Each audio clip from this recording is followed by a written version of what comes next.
चलिए देखिए, अध्याय 2 का आज दीर्घ उत्तरीय प्रश्न है, 5 नंबर जिसको हम लोग कहते हैं। उसमें पहला क्वेश्चन क्या था, देखिए यहाँ ध्यान दीजिए।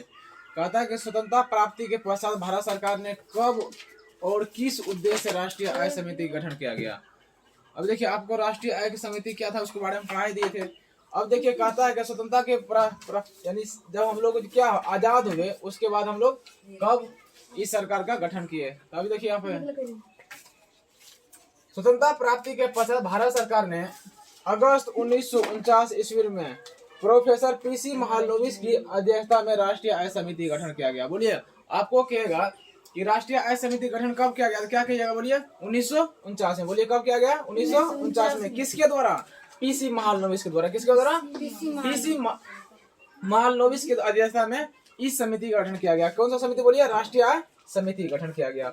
अब देखिए, इसका मेन उद्देश्य क्या है, इस समिति का उद्देश्य क्या है। अभी मान लीजिए किसी का तो कोई उद्देश्य होता है, तो इस समिति के गठन का उद्देश्य भारत की राष्ट्रीय आय का अनुमान लगाना था। बोलिए इसका मेन काम क्या है, भारत की राष्ट्रीय आय का अनुमान लगाना। बोलिए इसका मेन उद्देश्य क्या है, भारत की राष्ट्रीय आय का अनुमान लगाना। एक बार फिर से समझते हैं। कहा कि स्वतंत्रता प्राप्ति के पश्चात भारत सरकार ने अगस्त 1949 में पीसी महालनोबिस की अध्यक्षता में राष्ट्रीय आय समिति गठन किया गया। क्वेश्चन क्या कह रहा, बोलिए स्वतंत्रता प्राप्ति के पश्चात भारत सरकार ने कब और किस उद्देश्य से राष्ट्रीय आय समिति गठन किया गया। बोलिए क्या कहा था कि राष्ट्रीय आय समिति गठन कब किया गया, तो बोलिए सबसे पहले कब किया गया, 1949 में। किसके द्वारा, तो प्रोफेसर पीसी महालनोबिस के द्वारा। किसके द्वारा, पीसी महालनोबिस के द्वारा। अब बोलिए इस समिति का मेन उद्देश्य क्या है, बोलिए भारत की राष्ट्रीय आय का अनुमान लगाना। किसका, बोलिए भारत की राष्ट्रीय आय का अनुमान लगाना। समझे कि नहीं समझे, इस समिति का बोलिए मेन उद्देश्य क्या है, भारत की राष्ट्रीय आय का अनुमान लगाना। भारत की राष्ट्रीय आय का क्या लगाना, बोलिए अनुमान लगाना, कि भारत में कितना राष्ट्रीय आय हो रहा है, कितना इनकम है एक वर्ष में, उसका ये अनुमान लगाते हैं। अब देखिए, राष्ट्रीय आय समिति ने अपना पहला रिपोर्ट कब प्रस्तुत किया, बोलिए यहाँ ध्यान दीजिए। एक नंबर क्वेश्चन आएगा कि राष्ट्रीय आय समिति ने अपना पहला रिपोर्ट कब जारी किया, क्या किया, बोलिए 1951 में। कब किया गया, 1951 में।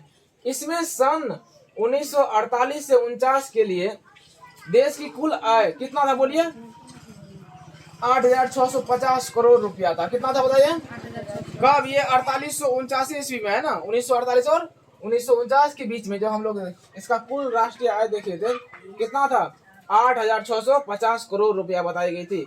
इस आकलन में भारत में प्रति व्यक्ति आय बोलिए कितना था उस समय, कब, इसी समय 246.3 रुपया थी। एक आदमी का कितना आय था उस समय में, बोलिए 246.9 रुपया थी।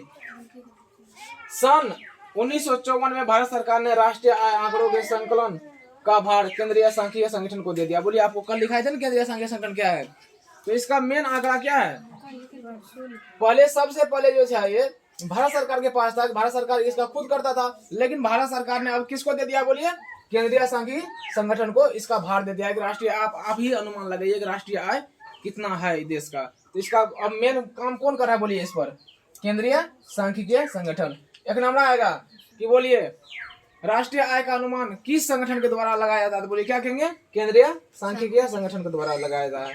तो इसमें बोलिए जो जो क्वेश्चन है उसी टाइप से इसका आंसर अभी लिखे हैं।